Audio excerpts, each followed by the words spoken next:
Vous êtes-vous déjà demandé pourquoi aujourd'hui plus que jamais, vous regardez cette vidéo? Ce n'est pas un hasard. Rien n'arrive par hasard dans la vie de quelqu'un qui appartient à Dieu. Peut-être avez-vous cliqué machinalement, ou peut-être qu'une petite voix intérieure vous a murmuré que vous aviez besoin d'entendre quelque chose.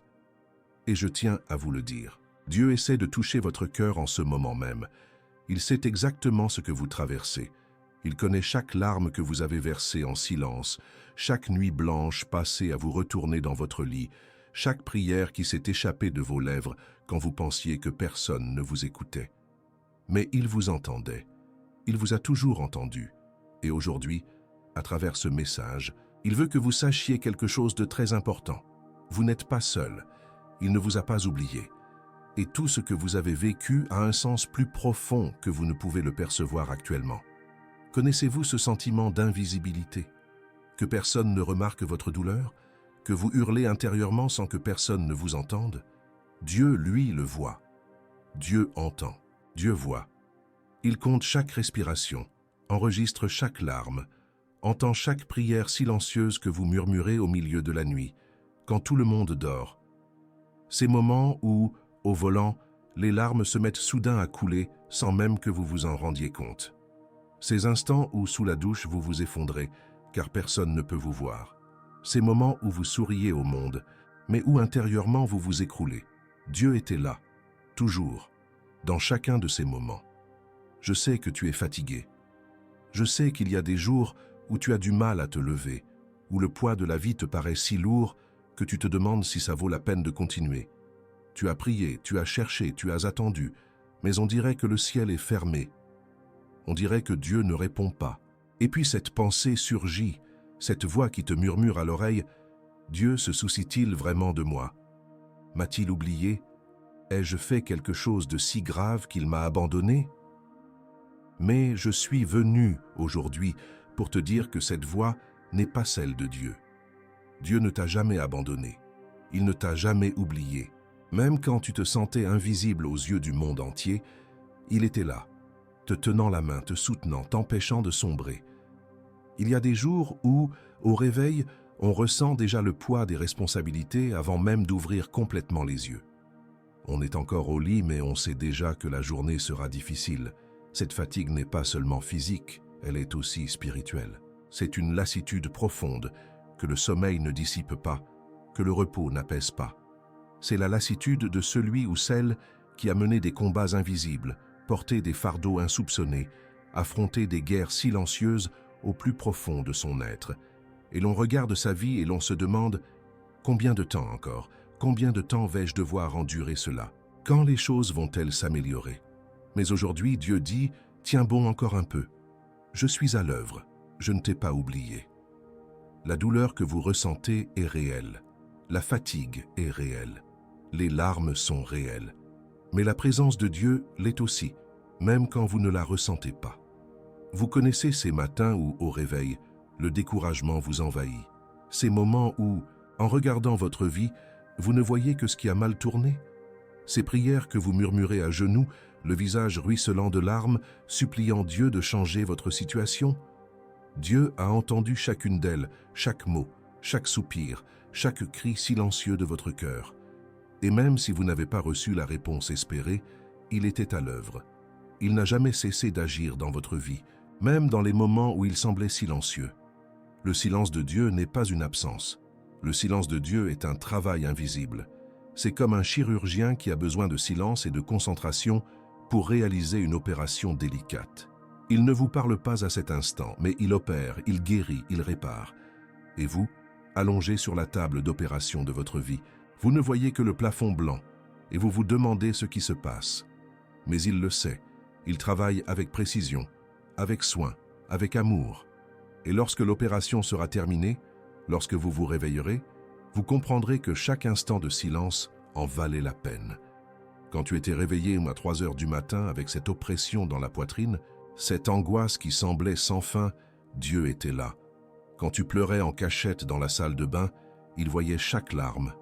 Quand tu faisais semblant d'aller bien devant les autres, alors qu'à l'intérieur tu t'effondrais, Dieu connaissait la vérité de ton cœur. Il ne t'a jamais jugé pour ta faiblesse. Il ne t'a jamais condamné pour tes moments de doute parce qu'il comprend ton humanité. Il sait que tu es poussière. Il sait que tu as des limites.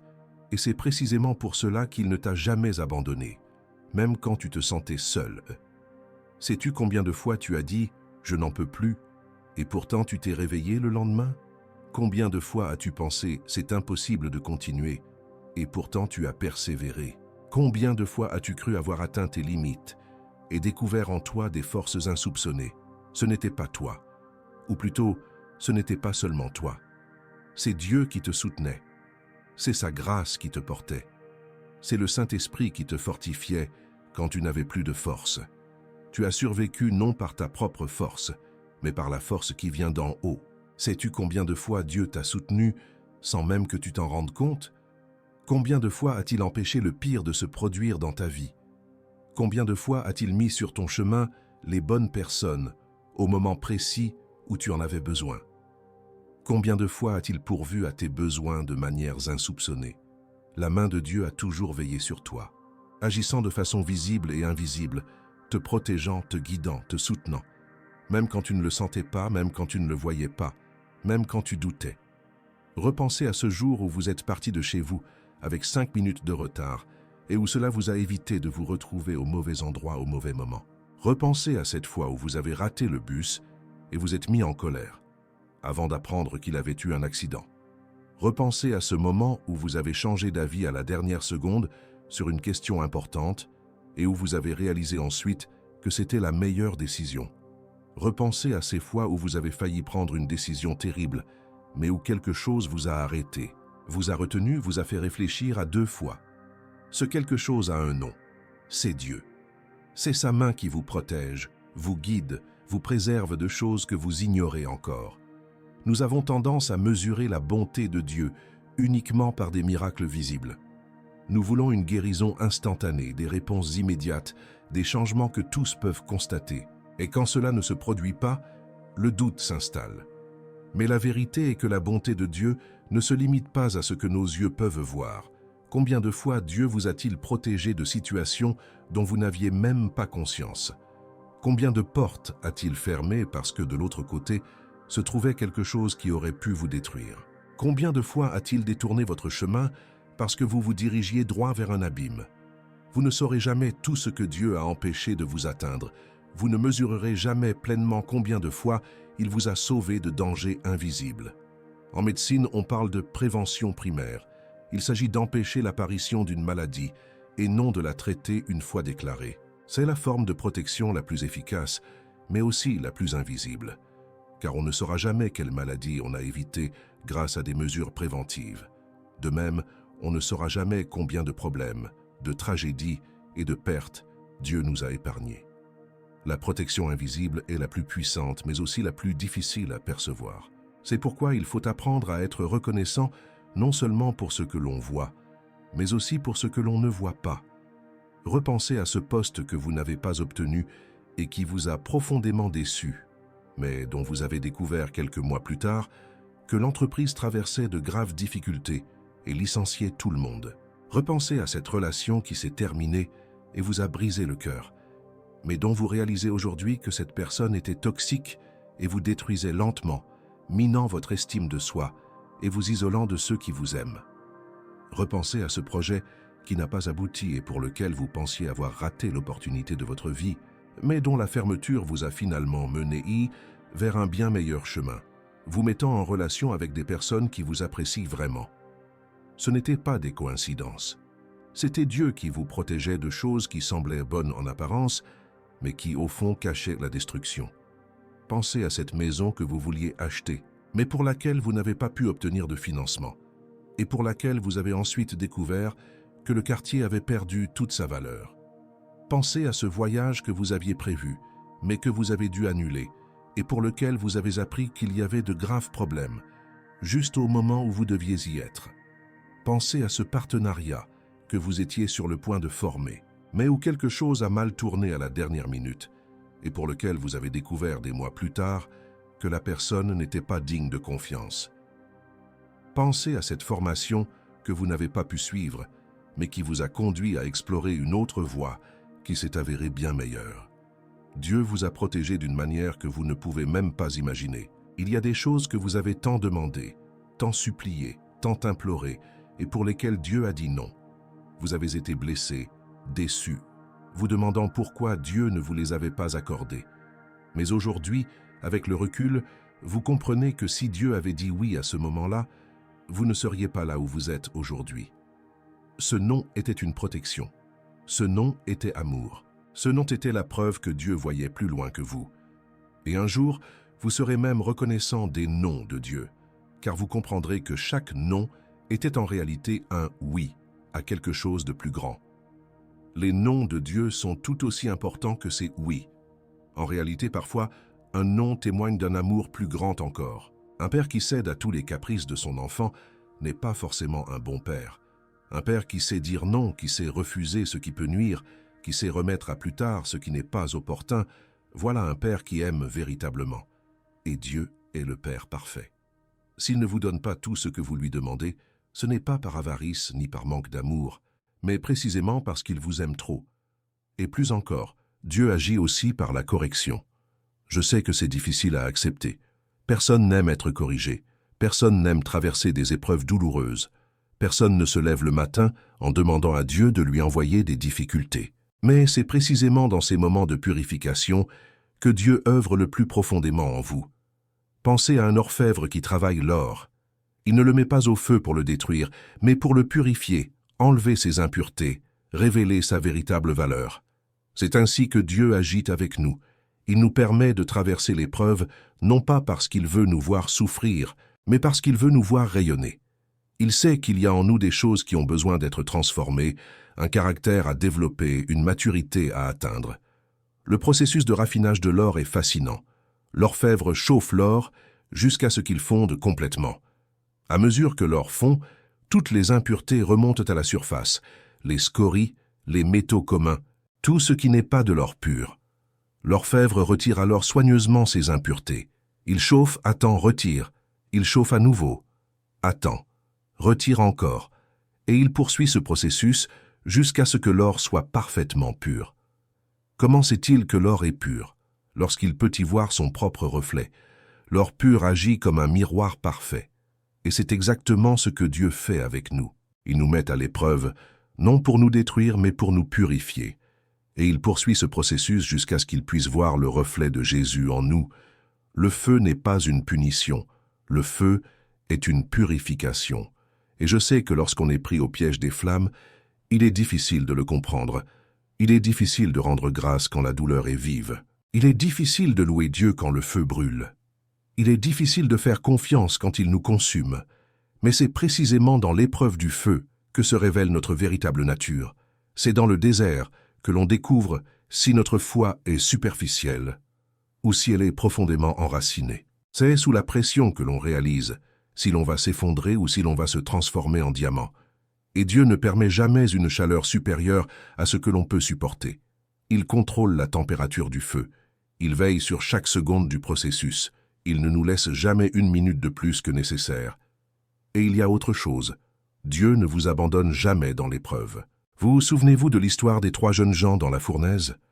Nabuchodonosor les y jeta, mais lorsqu'il regarda, il vit 4 personnes marcher au milieu des flammes. Le 4e ressemblait au Fils de Dieu. Quand vous êtes dans l'épreuve, vous n'êtes pas seul. Jésus est là avec vous, il marche à vos côtés, il ressent la chaleur avec vous, il vous soutient. Et les flammes qui devraient vous détruire ne peuvent vous atteindre, car il est là pour vous protéger. Sais-tu ce qui se passe lors d'un incendie? Les impuretés remontent à la surface. Ce qui était caché, dissimulé, ce dont tu ignorais même l'existence en toi, apparaît. Et Dieu l'enlève. Il te dépouille de l'orgueil insoupçonné. Il déchire l'arrogance déguisée en confiance. Il expose la rébellion tapie sous le voile de l'indépendance. Il révèle les peurs qui dictaient tes décisions. Et chaque élimination est douloureuse. Chaque purification brûle. Chaque épreuve est inconfortable. Mais une fois le processus achevé, il ne reste que de l'or pur. Il ne reste que ton véritable toi, la meilleure version de toi-même, celle que Dieu a toujours su que tu pouvais devenir. Le feu révèle aussi vos véritables priorités. Quand tout est en flamme, on ne peut sauver que l'essentiel. Le reste, il faut le laisser brûler. Et parfois, Dieu permet que le feu vienne nous montrer ce qui compte vraiment, nous apprendre à distinguer l'essentiel du superflu, l'éternel du temporaire, ce qui a une valeur réelle de ce qui n'est qu'apparence. Combien de choses poursuiviez-vous sans la moindre importance? Combien de choses secondaires accordiez-vous de la priorité à des choses que vous considériez comme secondaires? Le feu nous apprend à voir ce qui compte vraiment. Je vous invite à fermer les yeux un instant et à réfléchir ensemble. Combien de fois vous est-il arrivé, avec le recul, de réaliser qu'une tragédie était en réalité la meilleure chose qui pouvait vous arriver? Combien de fois une porte fermée vous a-t-elle mené sur un chemin bien plus prometteur que prévu? Combien de fois avez-vous remercié Dieu de ne pas vous avoir accordé ce que vous désiriez tant, car vous comprenez aujourd'hui que ce n'était pas la meilleure solution? Dieu voit l'ensemble. Vous n'en voyez qu'une pièce, mais lui, il voit la totalité. C'est pourquoi il faut avoir confiance, même quand on ne comprend pas. Imaginez-vous au cœur d'un labyrinthe gigantesque. Du sol, vous ne voyez que les murs qui vous entourent, les impasses, les chemins qui ne mènent nulle part. Vous êtes désorienté, perdu, sans savoir où aller. Mais Dieu vous observe d'en haut. Il a une vue d'ensemble du labyrinthe. Il sait où se trouvent les impasses, les pièges et la sortie, et il vous guide. Mais vous devez lui faire confiance, même lorsque le chemin vous paraît absurde, même lorsque vous avez l'impression de vous tromper de direction, même lorsqu'il vous faut rebrousser chemin pour avancer.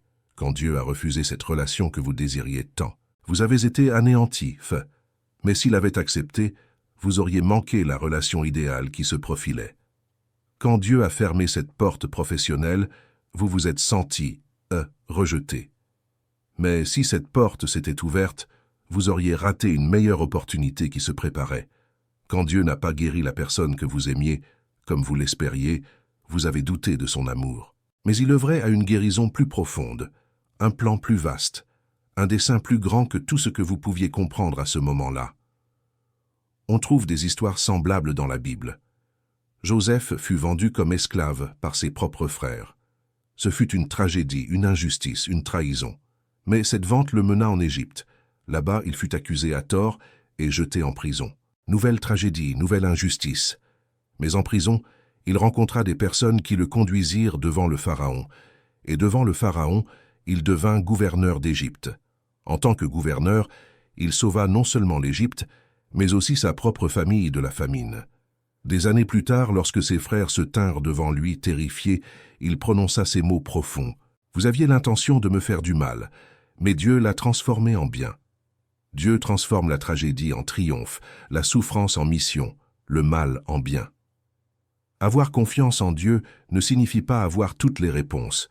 Cela ne signifie pas comprendre chaque étape du chemin. Cela ne signifie pas ne jamais douter ni se poser de questions. Avoir confiance en Dieu, c'est choisir de croire en sa bonté, même lorsque les circonstances semblent dire le contraire.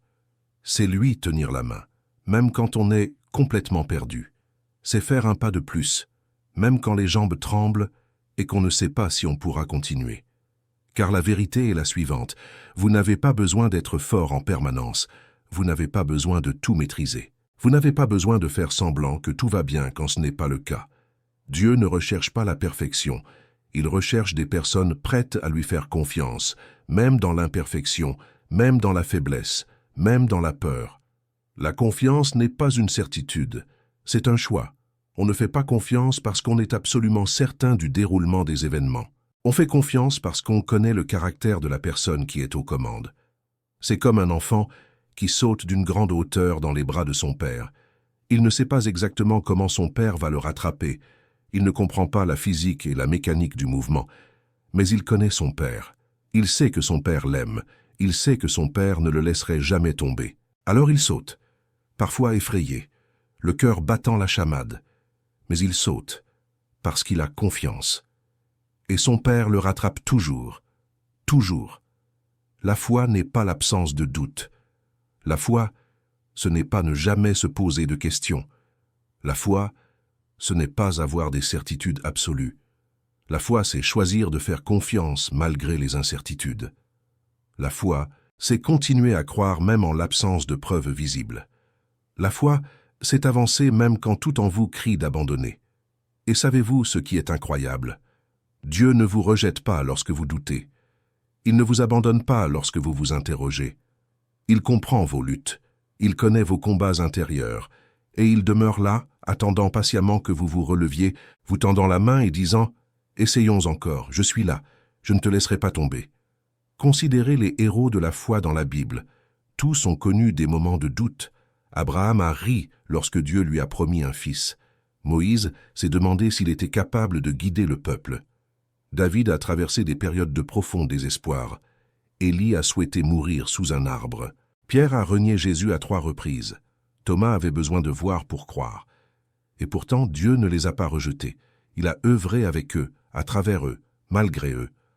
Car Dieu ne recherche pas la perfection, il recherche la disponibilité. Il n'a pas besoin que vous soyez fort. Il a besoin que vous soyez disposés, et vous savez ce qui est intéressant. Dieu se sert même de nos doutes pour nous instruire. Thomas doutait de la résurrection. Et que fit Jésus? Il lui apparut en personne. Il ne le rejeta pas, ne le condamna pas, ne l'abandonna pas.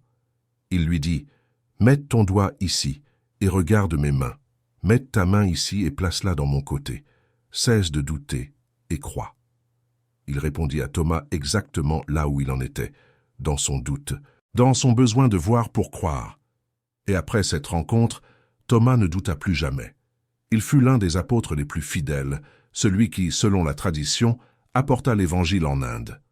Le doute ne marqua pas la fin de son histoire. Ce n'était qu'une étape de son cheminement spirituel. Tes larmes n'ont pas été vaines. Chaque nuit difficile que tu as traversée, chaque instant où tu as cru ne pas y arriver, chaque prière désespérée que tu as adressée est enregistrée devant Dieu. La Bible dit dans les psaumes que Dieu recueille nos larmes. Il ne laisse pas ta douleur se perdre. Il n'ignore pas ta souffrance. Chaque larme a de la valeur à ses yeux. Chaque moment de lutte se transforme en témoignage. Chaque épreuve devient source de croissance. Tu ne le vois peut-être pas maintenant, mais un jour, en te retournant, tu comprendras que c'est précisément dans les vallées les plus profondes que tu as ressenti la présence de Dieu le plus intensément. Dieu compte vos larmes. Il n'en manque aucune. Chaque larme de douleur, chaque larme de frustration, chaque larme de désir, chaque larme de regret, chaque larme de solitude, Dieu les voit toutes, les enregistre toutes, les chérit toutes. Elles ne tombent pas à terre et ne se perdent pas. Elles s'élèvent comme l'encens devant le trône de Dieu. Et un jour, la Bible le promet, Dieu essuiera toutes les larmes de nos yeux. Il n'y aura plus de pleurs, plus de douleurs, plus de deuil, mais jusqu'à ce jour, sachez que chaque larme que vous versez est précieuse aux yeux de Dieu. Il y a une profondeur avec Dieu que l'on n'atteint que dans la vallée. Il y a une intimité qui ne se développe que dans l'obscurité. Il y a une connaissance de lui que l'on n'acquiert que lorsque tout s'écroule autour de soi et que lui seul demeure.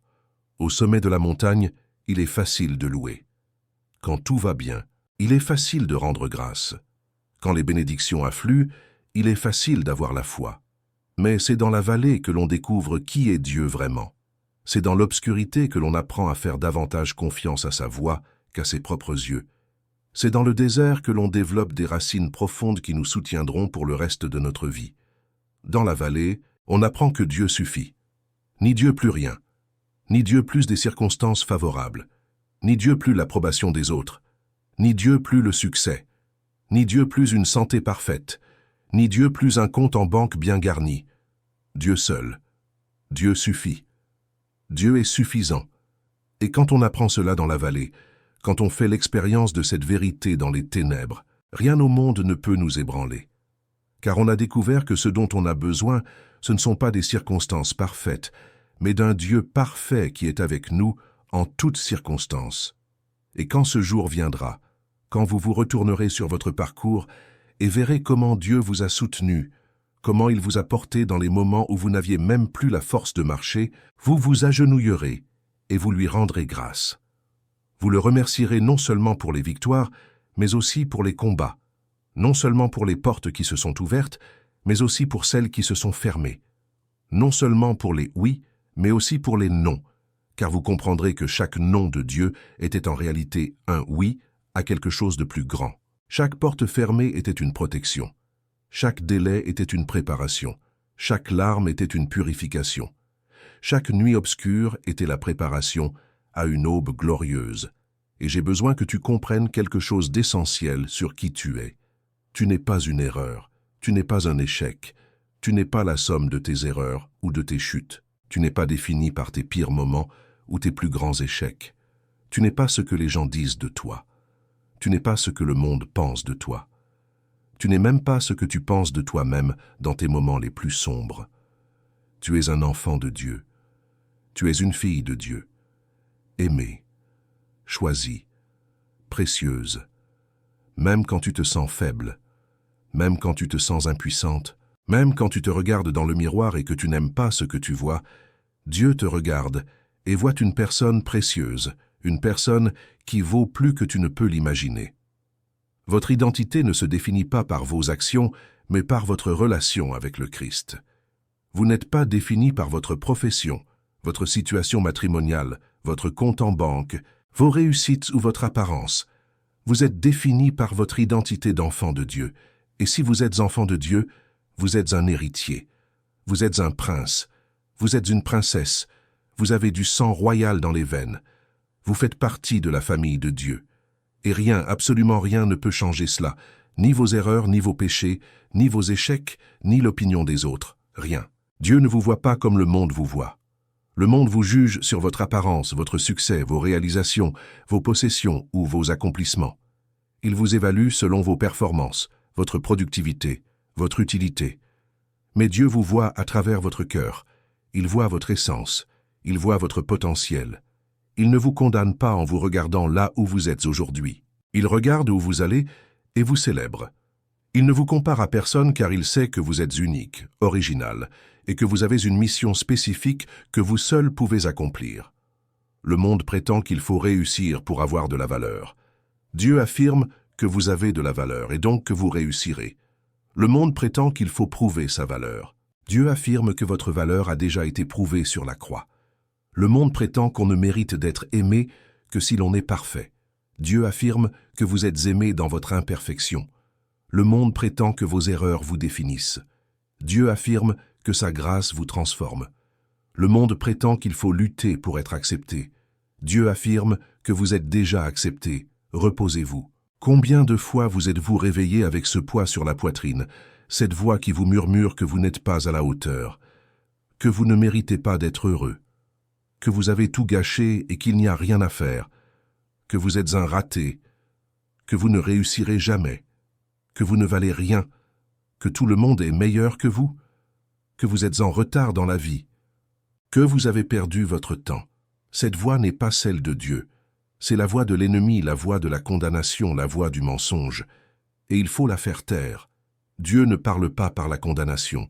Il ne parle pas par la peur. Il ne parle pas par la culpabilité paralysante. La voix de l'ennemi sème la confusion, le désespoir, le désarroi. Mais la voix de Dieu apporte la paix. La voix de Dieu guide. La voix de Dieu apporte la vie.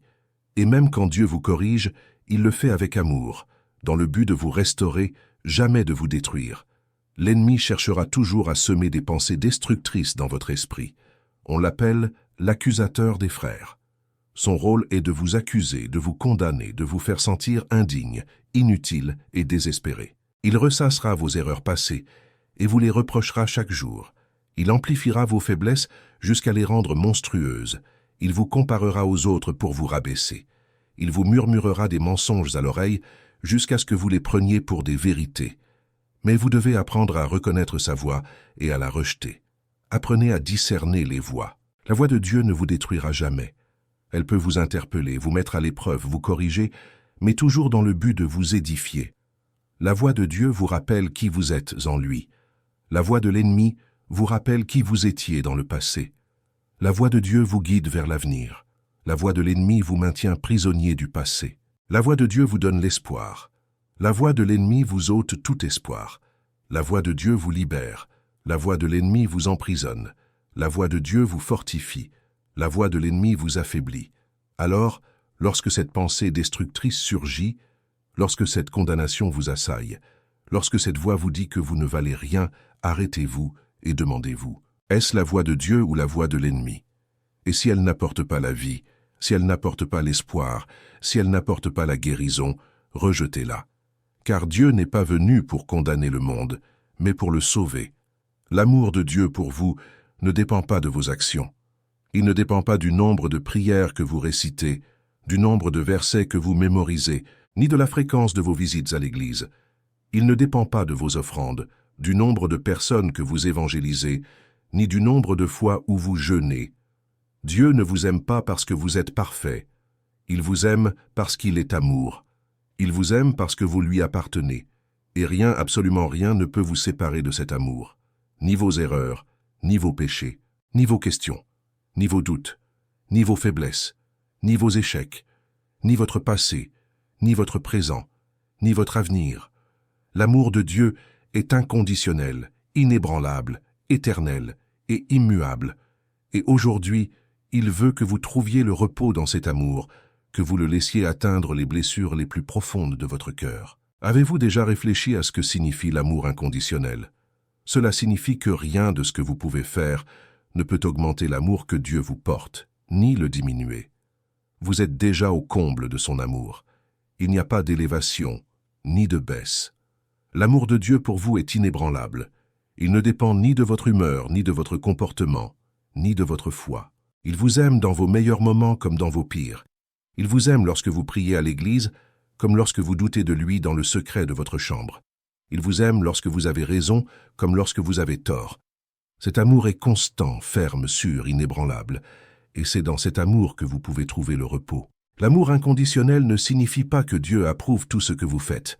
Cela ne signifie pas qu'il est indifférent à vos choix. Cela ne signifie pas que vos actions sont sans conséquence. Cela signifie que son amour pour vous reste inchangé, quelles que soient vos actions ou vos omissions. Un père peut aimer son fils inconditionnellement et le corriger lorsqu'il fait une erreur. En réalité, c'est précisément par amour qu'il le corrige. Il en va de même pour Dieu. Il vous aime inconditionnellement, mais il vous discipline aussi par amour. Non pas pour vous punir, mais pour vous former, vous façonner, vous préparer à vivre la vie abondante qu'il a prévue pour vous. Tu n'as pas besoin de faire des efforts pour plaire à Dieu. Tu n'as pas besoin de l'impressionner. Tu n'as pas besoin d'en faire plus pour être davantage aimé. Tu es déjà pleinement aimé. Tu es déjà totalement accepté. Tu as déjà une valeur infinie. Alors cesse de t'acharner à gagner un amour que tu possèdes déjà. Cesse de chercher à mériter une grâce qui, par définition, est imméritée. Cesse de tenter de rembourser une dette déjà entièrement payée sur la croix. Repose-toi. Respire. Accueille. Tu es aimé. Point final. Si vous regardez cette vidéo jusqu'ici, je sais que ce message résonne en vous. Je sais que quelque chose s'éveille en vous. Avant de poursuivre, je vous invite à faire quelque chose. Si ce message vous touche, si vous sentez la voix de Dieu dans votre cœur, si vous êtes touché par le Saint-Esprit, je vous prie de liker cette vidéo et de vous abonner à la chaîne. Ainsi, vous continuerez à recevoir des messages qui fortifieront votre foi et vous rappelleront qui est Dieu, même dans les moments les plus difficiles. Et surtout, partagez cette vidéo avec quelqu'un qui a besoin de l'entendre aujourd'hui. Il peut s'agir de cet ami qui traverse une période difficile, de ce membre de votre famille qui a perdu espoir, de cette personne qui souffre en silence. Soyez un instrument de Dieu dans la vie de quelqu'un aujourd'hui. Soyez une lumière dans les ténèbres. Soyez l'espoir dans le désespoir. Maintenant, je dois vous dire quelque chose que vous ne voyez peut-être pas. Vous avez progressé bien plus que vous ne l'imaginez. Je sais que lorsque vous repensez à votre parcours, il vous semble parfois que vous êtes au même point, que rien n'a changé, que vous n'avez pas évolué. Vous regardez autour de vous et vous avez l'impression que tout le monde progresse sauf vous. Vous avez l'impression que tout le monde grandit sauf vous. Vous avez l'impression que tout le monde réussit sauf vous. Mais ce n'est pas vrai. Chaque jour où vous avez choisi de vous lever, même sans en avoir envie, était une victoire. Chaque instant où vous avez décidé de faire confiance à Dieu, même sans tout comprendre, était un progrès. Chaque fois que vous vous êtes agenouillé pour rechercher sa présence, même lorsqu'il semblait loin, vous avez grandi. Vous êtes plus fort qu'il y a 1 an.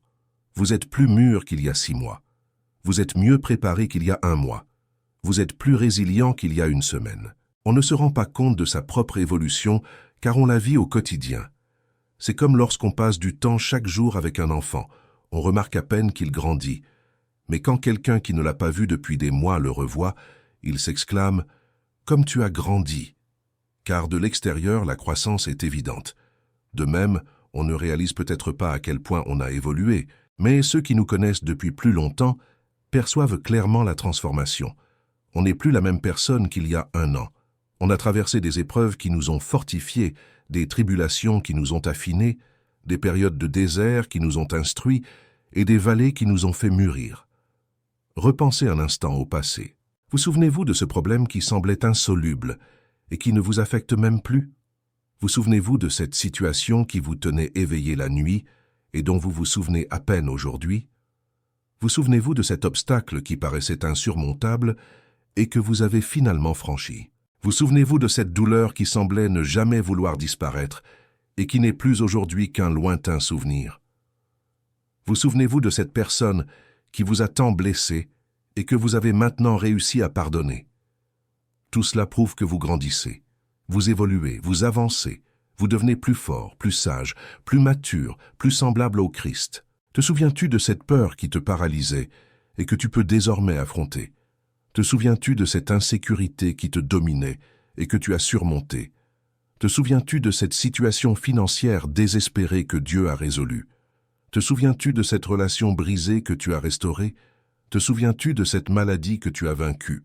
Te souviens-tu de ce moment où tu pensais ne pas y arriver et où tu as réussi? Chacune de ces victoires, aussi petites soient-elles, témoigne de ta croissance, de ta force et de la fidélité de Dieu dans ta vie. Et si vous avez réussi à surmonter tout cela, vous surmonterez aussi ce à quoi vous êtes confrontés aujourd'hui. Car chaque bataille vous prépare à la suivante. Chaque victoire vous fortifie pour le prochain défi. Chaque expérience vous enrichit de sagesse et de maturité. Chaque épreuve vous enseigne quelque chose qui vous sera utile plus tard. Rien n'est perdu dans le plan divin. Tout est utilisé. Tout a un but. Même ce qui semble insignifiant aujourd'hui prendra tout son sens avec le recul. Cette trahison qui t'a blessé t'a appris à te confier à Dieu plutôt qu'aux hommes. Cette déception qui t'a brisé t'a appris que tout ce qui brille n'est pas or et t'a donné du discernement. Cette perte qui t'a dévasté t'a appris à apprécier ce qui compte vraiment. Cette maladie qui t'a effrayé t'a appris que la santé est un don précieux. Cette crise financière t'a appris à mieux gérer ton argent. Cet échec t'a enseigné l'humilité et t'a préparé à la réussite. Rien n'a été vain. Dieu s'est servi de tout pour te façonner, te préparer. Et savez-vous pourquoi c'est important? Parce que des bénédictions vous attendent, qui ne se manifesteront que lorsque vous serez prêt à les accueillir. Des portes sont sur le point de s'ouvrir, exigeant une force de caractère que vous n'aviez pas auparavant. Des opportunités se présentent, nécessitant une maturité que vous développez actuellement. Des relations se tissent, nécessitant une version de vous-même encore en construction. Dieu ne retarde pas vos bénédictions pour vous punir. Il ne vous refuse pas ce que vous désirez par malice. Il vous prépare afin que lorsqu'elles arriveront, vous ne les laissiez pas passer. Combien d'histoires avez-vous entendues de personnes ayant reçu quelque chose de trop grand, trop tôt, et ayant tout perdu? Combien de fois avez-vous vu quelqu'un réaliser un rêve et échouer à le maintenir par manque de maturité? Combien de fois avez-vous été témoin de personnes ayant connu une ascension fulgurante et une chute encore plus rapide, faute d'être préparées à gérer le succès? Pensez au nombre de gagnants du loto qui se retrouvent ruinés quelques années plus tard. Pensez au nombre de célébrités qui accèdent à une gloire soudaine et finissent par se détruire, incapables de gérer ce succès. Pensez au nombre d'athlètes qui signent des contrats de plusieurs millions de dollars très jeunes et finissent par tout perdre. Pourquoi? Parce qu'ils ont reçu quelque chose qu'ils n'étaient pas prêts à entretenir. Parce que leur caractère n'était pas suffisamment mûr pour faire fructifier cette bénédiction. Et Dieu vous aime trop pour laisser cela vous arriver. Dieu vous aime trop pour vous donner quelque chose que vous n'êtes pas prêt à recevoir. Il œuvre en vous, vous façonne, vous fortifie, vous développe, afin que lorsque ce qu'il a préparé se produira, vous ayez la capacité non seulement de le recevoir, mais aussi de le conserver, de le faire fructifier et de l'utiliser pour sa gloire. Il forge votre caractère, il bâtit en vous votre intégrité, il développe en vous la sagesse, il cultive en vous la patience, il sème en vous l'humilité. Et tout cela prend du temps. Imaginez un arbre. Avant de porter des fruits en abondance, il doit développer des racines profondes. Si l'arbre pousse trop vite, sans racines robustes, le premier vent le terrassera. Mais s'il prend le temps de développer des racines qui s'enfoncent profondément dans la terre, il restera ferme face à la tempête. Et lorsque la saison propice arrive, il ne se contente pas de quelques fruits. Il devient un arbre feuillu chargé de fruits qui nourrit de nombreuses personnes. C'est ce que Dieu fait en vous. Il fait pousser des racines en vous, des racines de caractère, de foi, de persévérance, de sagesse et d'intégrité. Et lorsque ces racines seront suffisamment profondes, lorsque vous serez suffisamment ferme, alors viendra la moisson. Et elle ne sera pas maigre. Elle sera abondante. Elle débordera. Elle dépassera de loin tout ce que vous avez imaginé. Les racines poussent dans l'obscurité, sous terre, à l'abri des regards. C'est un processus invisible, silencieux et lent. Mais c'est le travail le plus important. Car ce sont les racines qui déterminent la hauteur que l'arbre peut atteindre, le poids qu'il peut supporter, les tempêtes auxquelles il peut résister. Et Dieu travaille déjà sur vos racines. Il vous fait grandir de l'intérieur, dans les domaines invisibles aux yeux de tous, votre caractère, votre foi, votre dépendance envers lui. Et lorsque ces racines seront prêtes, vous grandirez d'une manière qui surprendra tout le monde, y compris vous-même. C'est pourquoi il est essentiel de comprendre qu'attendre n'est pas abandonner. Attendre, c'est se préparer. Chaque jour d'attente est un jour de transformation. Chaque nuit de silence apparent est une nuit où Dieu œuvre en coulisses, réparant ce dont vous ignorez même l'existence, préparant des chemins que vous ne savez pas encore emprunter, reliant des éléments insoupçonnés, déplaçant des pièces sur un échiquier invisible. Le temps de Dieu n'est peut-être pas le vôtre, mais son temps est toujours le bon. Et ce qui arrive au bon moment a la capacité de demeurer. Dieu n'est pas pressé, il n'est pas désespéré, il n'est pas inquiet, il n'est pas anxieux, il maîtrise la situation. Il sait exactement ce qu'il fait, et quand il le fera. Et il est plus attaché à votre épanouissement qu'à votre confort. Il s'intéresse davantage à votre développement personnel qu'à vous donner simplement ce que vous désirez. Car il sait que ce que vous devenez est plus important que ce que vous recevez. Réfléchissez-y. À quoi bon recevoir un miracle aujourd'hui si demain vous risquez de tout perdre faute de préparation? À quoi bon que Dieu vous ouvre une porte maintenant si vous n'avez pas la maturité nécessaire pour la franchir? À quoi bon réaliser un rêve si vous n'avez pas développé le caractère nécessaire pour le maintenir? À quoi bon accomplir quelque chose de grand si vous n'avez pas l'humilité de le préserver?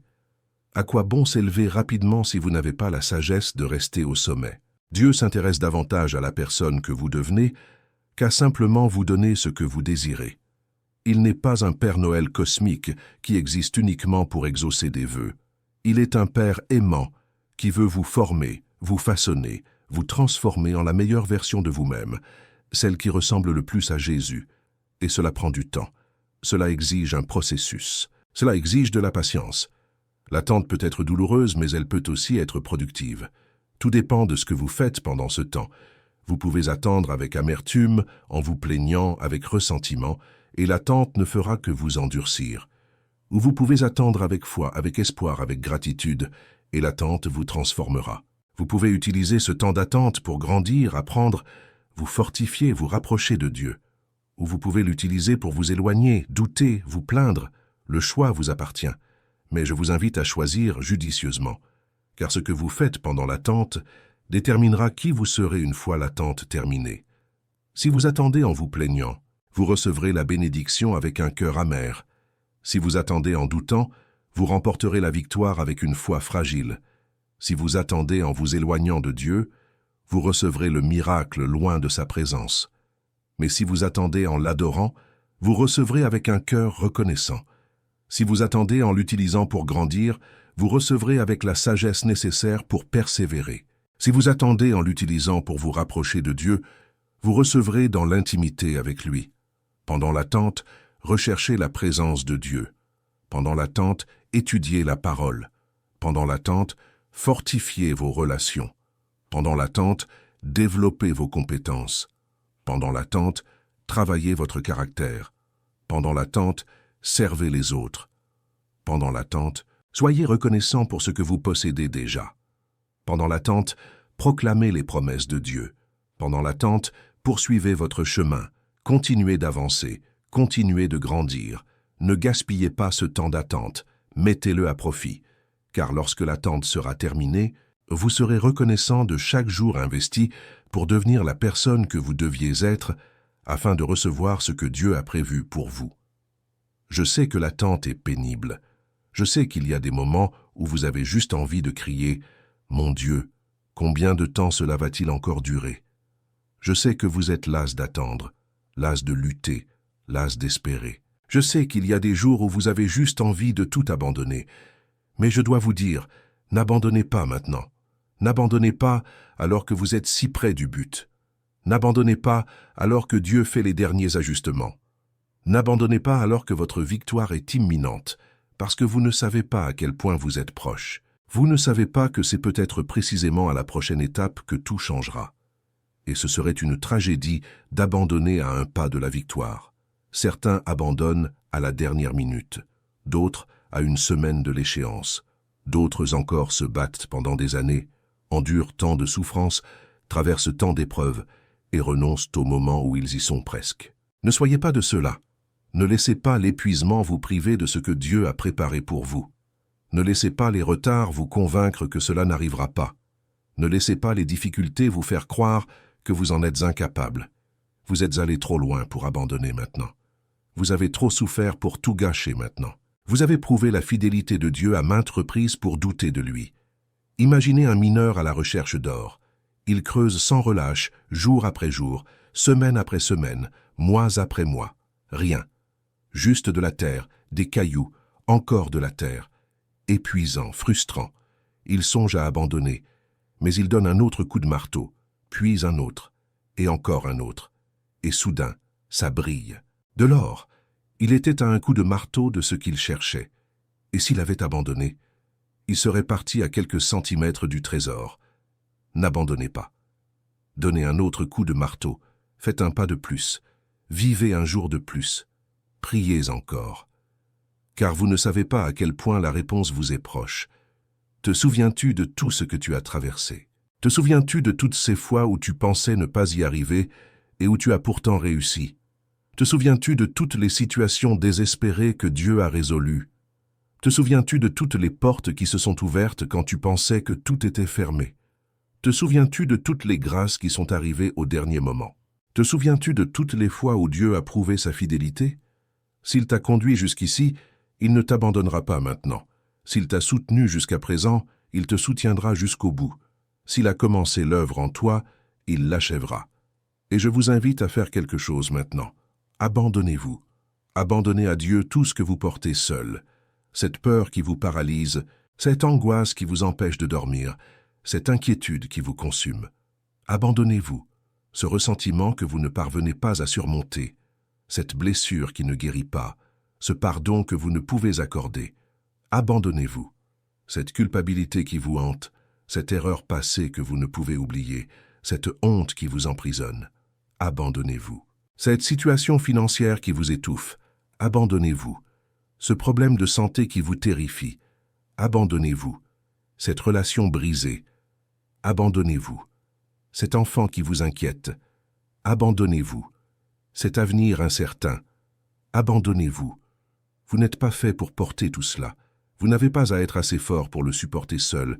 Jésus a dit, « Venez à moi, vous tous qui êtes fatigués et chargés, et je vous donnerai du repos. » Il n'a pas dit, « Soyez assez fort pour tout porter vous-même. » Il n'a pas dit, « Tenez bon jusqu'à ce que vous ayez tout résolu. » Il a dit, « Venez à moi, je vous donnerai du repos.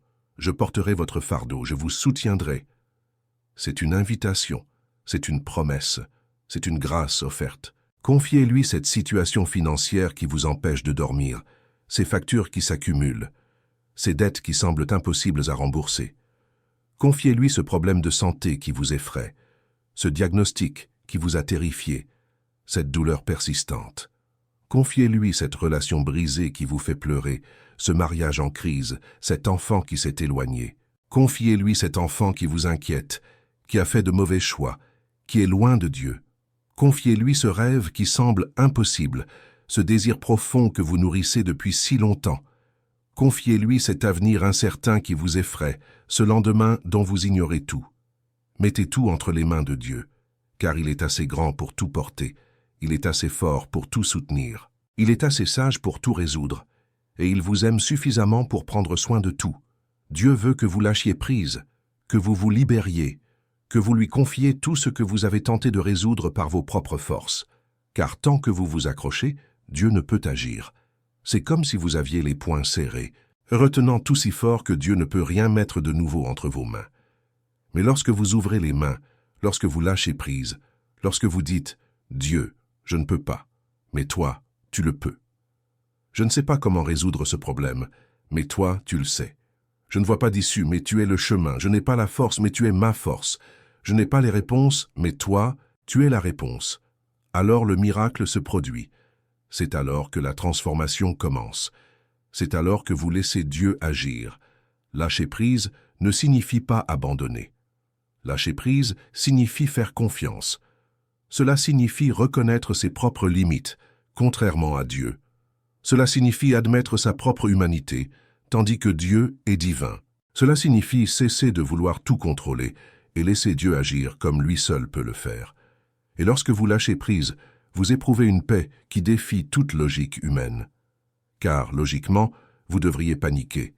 Logiquement, vous devriez être désespéré. Mais lorsque vous vous abandonnez à Dieu, il vous offre une paix surnaturelle, une paix que le monde ne peut ni donner, ni enlever, une paix qui transcende toute compréhension. Et il y a une dernière chose que je dois te dire, arrête de te comparer aux autres. Arrête de regarder la vie des autres et de te croire en retard. Arrête de mesurer tes progrès à l'aune du parcours d'autrui. Chacun a son propre rythme, chacun a son histoire, chacun a son propre chemin, chacun a sa propre vocation. Ce que Dieu accomplit dans ta vie est unique. Tu n'es en compétition avec personne. Tu n'as pas besoin d'obtenir les mêmes résultats que ton ami, ton voisin, ton collègue. Tu dois simplement être fidèle à la vocation que Dieu a placée sur ta vie. Tu dois simplement avancer à ton propre rythme, avoir confiance en son timing et comprendre que le plan qu'il a pour toi est parfait, même s'il est différent de celui qu'il a pour quelqu'un d'autre. La comparaison est l'ennemi de la joie. Chaque fois que vous comparez votre vie à celle d'autrui, vous vous privez de votre propre joie, de votre propre paix, de votre propre gratitude, car vous vous concentrez sur ce qui vous manque au lieu d'être reconnaissant pour ce que vous possédez.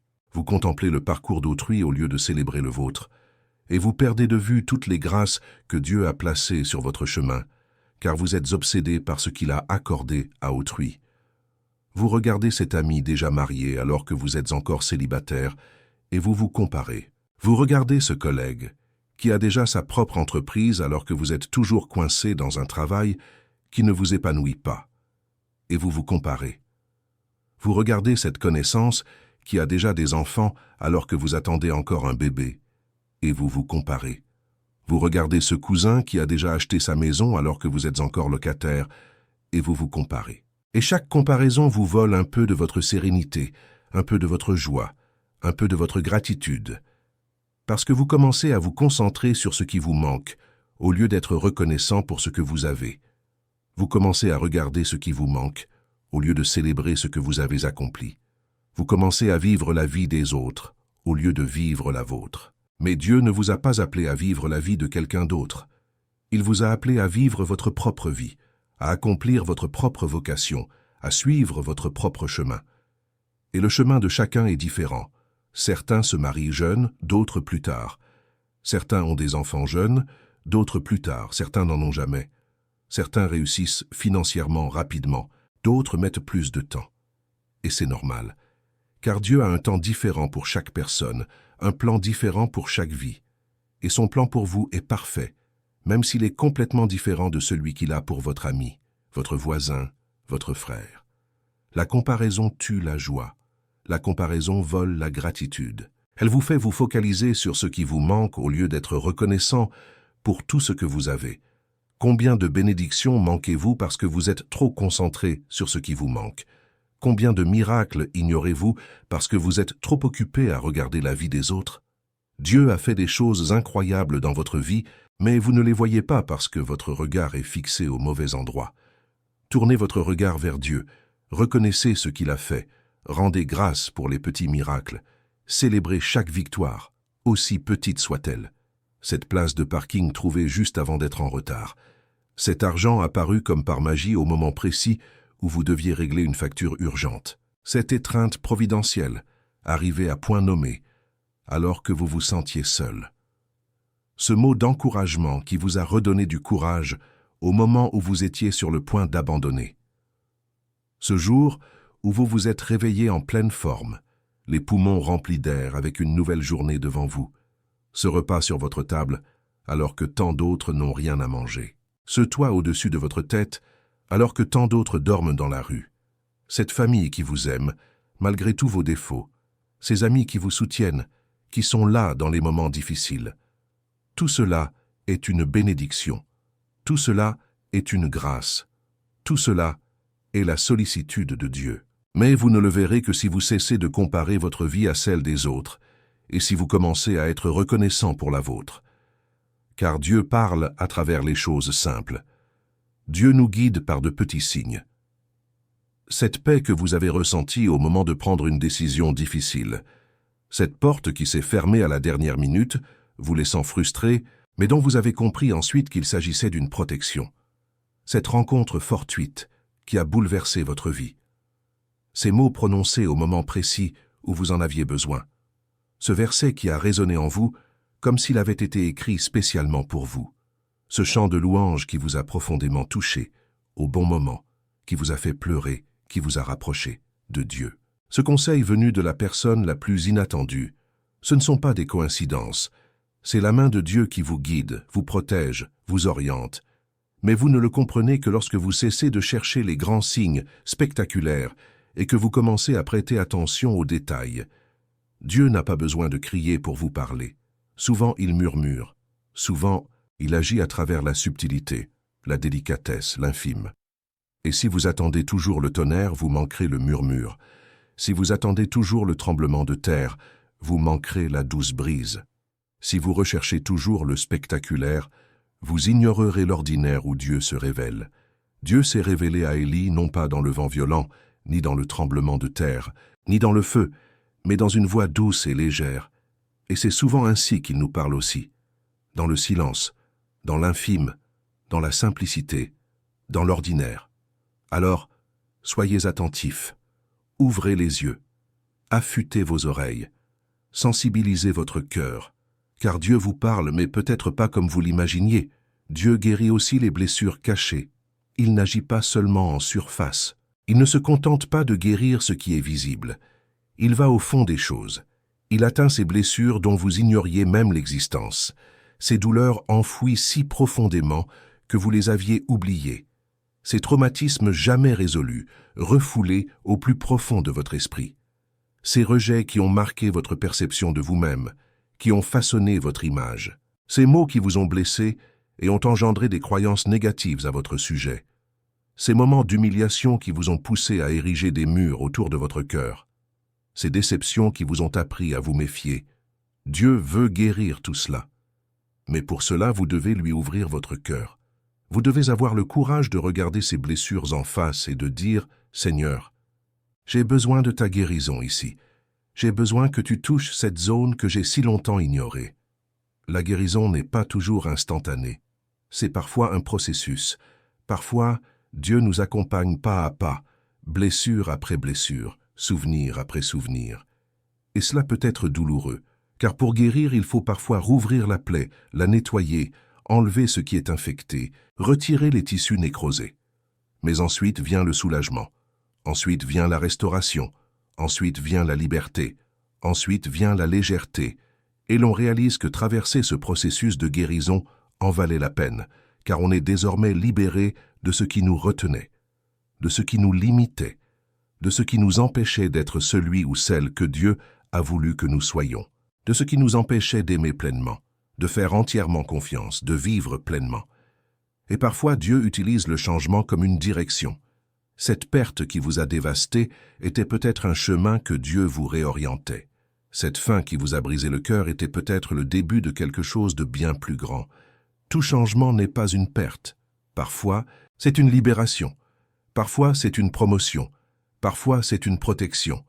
Parfois, c'est Dieu qui vous fait quitter votre zone de confort pour vous conduire là où vous devez être. Et je sais que le changement fait peur. Je sais que l'inconnu est effrayant. Je sais que l'incertitude est inconfortable.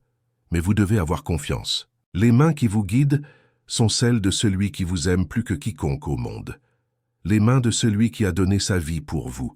Les mains de celui qui ne souhaite rien de plus que votre bien-être, votre épanouissement, votre bonheur et l'accomplissement de votre mission. Pensez au nombre de fois dans la Bible où Dieu a demandé à quelqu'un de quitter quelque chose pour recevoir quelque chose de nouveau. Abraham a dû quitter sa terre natale pour recevoir la terre promise. Moïse a dû quitter le désert pour guider le peuple. Ruth a dû quitter sa patrie pour trouver sa vocation. Pierre a dû abandonner ses filets pour devenir pêcheur d'hommes. Paul a dû renoncer à sa réputation, son statut, sa position pour devenir apôtre des païens. Et à chaque fois, ce que Dieu avait préparé était bien plus grand, bien meilleur, bien plus significatif que ce qu'ils avaient laissé derrière eux. Mais il leur a fallu le courage de lâcher prise, de faire confiance, de s'aventurer dans l'inconnu, d'accepter le changement. Et c'est ce que Dieu vous demande aussi. N'ayez pas peur du changement. Ne vous accrochez pas à ce qui vous est familier simplement parce que c'est confortable. Parfois, Dieu a besoin de vous faire sortir de votre zone de confort pour vous conduire vers votre vocation. Maintenant que nous approchons de la fin de ce message, je vous invite à faire quelque chose avec moi. Levez les yeux. Cessez de regarder vers le bas, vers le sol, vos pieds, vos problèmes. Levez les yeux. Regardez vers celui qui est plus grand que toute circonstance. Regardez vers celui qui détient toute puissance au ciel et sur la terre. Regardez vers celui qui a déjà remporté la bataille que vous menez. Regardez vers celui qui est l'auteur et le consommateur de votre foi. Car lorsque vous changez votre perspective, lorsque vous détournez votre regard du problème pour le fixer sur Dieu, tout change. Le problème ne disparaît pas, mais vous acquérez une nouvelle perspective. Vous comprenez que ce à quoi vous êtes confronté n'est pas plus grand que celui qui est avec vous. Vous réalisez que la tempête n'est pas plus puissante que celui qui apaise les tempêtes. Combien de fois Pierre a-t-il sombré parce qu'il a détourné les yeux de Jésus pour les fixer sur les vagues? Combien de fois avez-vous sombré parce que vous vous êtes concentré sur le problème au lieu de vous concentrer sur Dieu? Parce que vous vous êtes concentré sur la tempête au lieu de vous concentrer sur celui qui la maîtrise? Parce que vous vous êtes concentré sur le géant au lieu de vous concentrer sur le Dieu qui triomphe des géants? Mais tout comme Jésus a tendu la main et sauvé Pierre, il vous tend la main maintenant. Il ne vous laissera pas sombrer. Il ne vous laissera pas vous noyer. Mais vous devez garder les yeux fixés sur lui. Vous devez avoir confiance. Il est plus grand que la tempête. Vous devez croire que s'il vous a envoyé marcher sur l'eau, il vous soutiendra. Vous devez comprendre que le même Dieu qui vous a appelé à ce voyage est celui qui vous donnera la force de l'accomplir. Lâchez prise sur ce qui vous pèse. Lâchez prise sur ce ressentiment auquel vous vous accrochez, sur cette amertume qui grandit dans votre cœur. Lâchez prise sur cette souffrance qui vous consume, vous vole votre paix, vous empêche d'avancer. Lâchez prise sur cette attente frustrante, sur cette image du futur que vous avez créé et qui ne se déroule pas comme prévu. Lâchez prise sur ce besoin épuisant de tout contrôler, sur ce besoin de tout maîtriser. Car tant que vous vous accrochez à ce qui vous pèse, vous n'avez pas d'espace pour recevoir ce que Dieu veut vous donner. Vos mains sont pleines de ce qui vous blesse, et donc il n'y a pas de place pour ce qui guérit. Vos mains sont pleines de ce qui vous enchaîne, et donc il n'y a pas de place pour ce qui vous libère. Lâcher prise n'est pas une faiblesse. Lâcher prise est un acte de courage. Lâcher prise est un acte de foi. Lâcher prise, c'est dire « Seigneur, je te fais confiance. Tu t'en occuperas mieux que moi. Je te fais confiance, tu as un meilleur plan que le mien. Laisse partir la personne qui t'a blessé. Non pas parce qu'elle le mérite, mais parce que tu mérites la paix. Non pas parce que ses actes étaient acceptables, mais parce que tu as besoin de liberté. Laisse partir ce rêve inassouvi. Non pas parce qu'il n'était pas important, mais parce que Dieu a quelque chose de différent et de meilleur pour toi. Laisse partir cette version de l'avenir que tu avais imaginée. Non pas parce qu'elle n'était pas bonne, mais parce que le plan de Dieu est plus vaste, plus complet, plus parfait. Lâche prise sur ta vie, non pas par irresponsabilité, mais parce que tu as confiance que Dieu sait mieux que toi ce qu'il fait. Laisse partir la peur de l'inconnu. Non pas parce que cette peur est infondée, mais parce que la foi est plus forte. Laisse partir le besoin de tout comprendre. Non pas parce que la compréhension n'est pas importante, mais parce que la confiance l'est davantage. Et après avoir lâché prise, continuez d'avancer. N'arrêtez pas. N'abandonnez pas. Ne faites pas demi-tour. Même quand c'est difficile, même quand vous êtes fatigué, même quand cela semble inutile, persévérez. Car chaque pas que vous faites vers Dieu vous rapproche de la victoire. Chaque jour où vous choisissez de lui faire confiance vous fortifie. Chaque instant où vous décidez de le louer au cœur de la tempête désarme l'ennemi. Vous n'êtes pas seul. Dieu est avec vous. Il a promis de ne jamais vous quitter, ni vous abandonner. Il vous soutiendra, il vous fortifiera, il vous accompagnera jusqu'au bout. Aujourd'hui, peut-être ne pourrez-vous faire qu'un seul pas. Ce n'est pas grave. Faites ce pas. Demain, vous pourrez peut-être en faire 2. Faites-les aussi. Ce qui compte, ce n'est pas la vitesse, mais la direction. Vous pouvez marcher lentement, trébucher, même tomber, mais continuez à marcher. Relevez-vous, avancez. Car Dieu ne mesure pas votre vitesse. Il ne vous chronomètre pas. Il honore votre persévérance, il célèbre votre fidélité, il récompense votre ténacité. Il voit chaque effort, chaque larme, chaque fois que vous avez choisi de continuer, alors que tout en vous voulait abandonner. Marchez avec confiance, non pas avec arrogance, mais avec la certitude de servir un Dieu fidèle, avec la conviction que ses promesses sont oui et qu'amen, avec l'assurance que ce qu'il a commencé en vous, il l'achèvera. Nul besoin de craindre l'avenir, car il est entre les mains de Dieu. Nul besoin de s'inquiéter du lendemain, car Dieu est déjà là, préparant le chemin, orchestrant les choses, déplaçant les montagnes. Nul besoin de désespérer de l'avenir, car celui qui vous a conduit jusqu'ici ne vous abandonnera pas en chemin. Celui qui a commencé en vous cette œuvre bonne l'amènera à son terme jusqu'au jour de Jésus-Christ. Et je voudrais terminer en vous disant ceci: Dieu n'a pas fini avec vous. Même si vous avez l'impression que votre temps est révolu, que vous avez manqué trop d'occasions, que vous avez commis trop d'erreurs, que vous êtes tombé trop souvent, Dieu n'a pas fini. Il écrit encore votre histoire. Il reste des chapitres à écrire. Il reste des pages blanches à remplir. Il a encore des projets pour vous, des projets de paix et non de mal, pour vous donner un avenir et de l'espoir. Il vous surprendra encore. Il fera encore des choses dans votre vie qui vous laisseront sans voix, qui vous feront vous agenouiller de gratitude. Le meilleur est à venir. Peu importe ce que vous avez vécu jusqu'à présent, peu importe le nombre de fois où vous êtes tombé, peu importe à quel point vous vous êtes égaré, peu importe le nombre d'erreurs que vous avez commises, Dieu vous dit aujourd'hui: je n'ai pas fini avec vous. Il y a encore tellement plus. Il y a encore un but. Il y a encore une vocation. Il y a encore une destinée. Il y a des rêves qui se réaliseront, des rêves que vous avez gardés si longtemps au fond de votre cœur, des rêves auxquels vous aviez presque renoncé. Il y a des promesses qui seront tenues, des promesses que Dieu vous a faites et que vous pensiez avoir oubliées. Il y a des portes qui s'ouvriront, des portes qui semblaient impossibles à ouvrir. Il y aura une restauration des relations, de la santé, des finances, des rêves. Il y aura une guérison qui viendra, guérison physique, émotionnelle et spirituelle. Il y aura une joie qui reviendra. La joie que le monde vous a volée, Dieu vous la rendra. Il y aura une paix qui envahira votre foyer, une paix qui surpasse toute compréhension. Il y aura une victoire qui vous est réservée, une victoire qui porte votre nom. Des bénédictions sont en route, des bénédictions inimaginables. Des miracles se préparent, des miracles qui témoigneront de la fidélité de Dieu. Des changements s'orchestrent, des changements qui vous feront franchir une nouvelle étape. Des réponses sont révélées, des réponses à vos prières les plus chères. Des rencontres divines se préparent, des liens qui transformeront le cours de votre vie. Des opportunités se présentent, des opportunités qui ouvriront des portes insoupçonnées. Il vous suffit de garder confiance, de persévérer, de croire que celui qui a commencé cette œuvre en vous est fidèle pour l'achever. Le meilleur est à venir. Ce ne sont pas de vaines paroles. Ce n'est pas une promesse en l'air.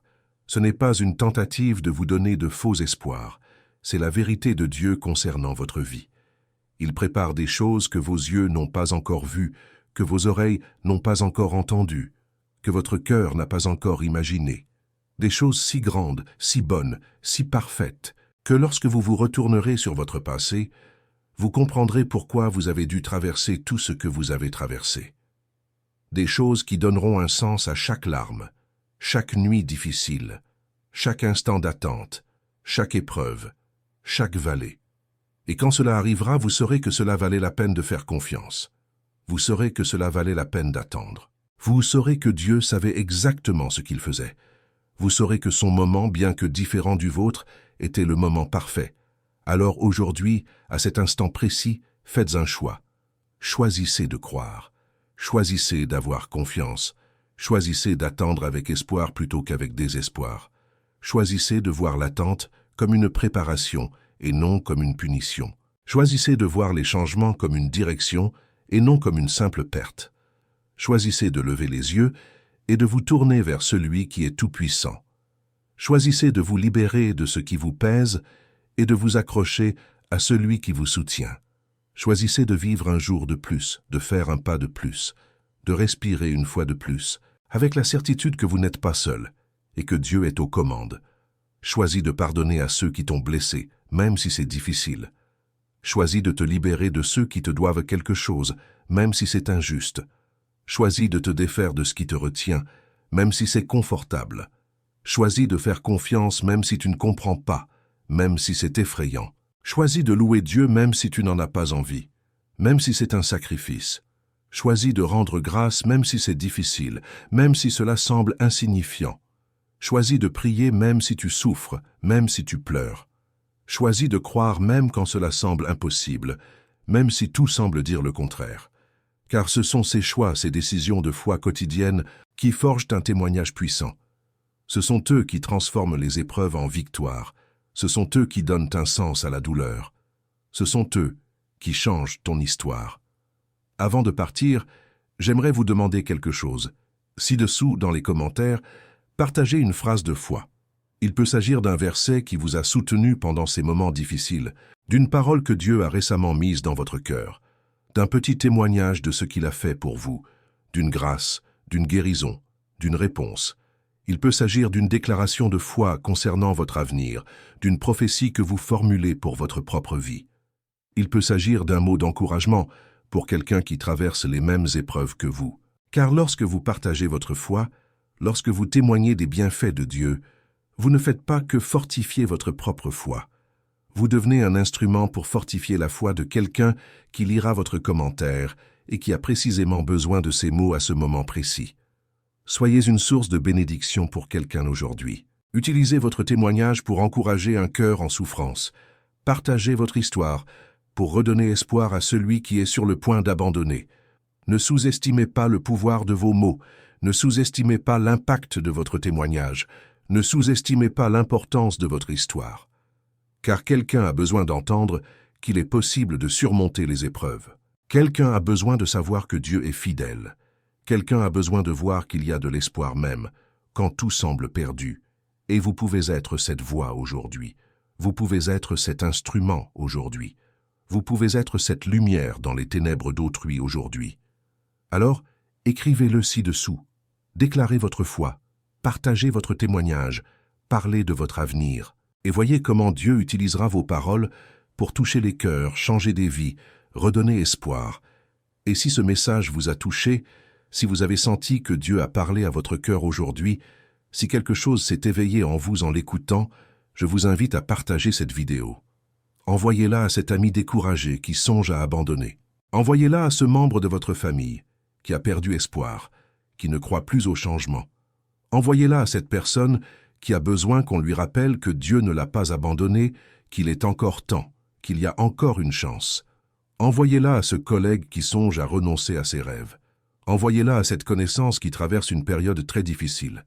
Vous pouvez être l'instrument dont Dieu se servira pour changer une vie aujourd'hui.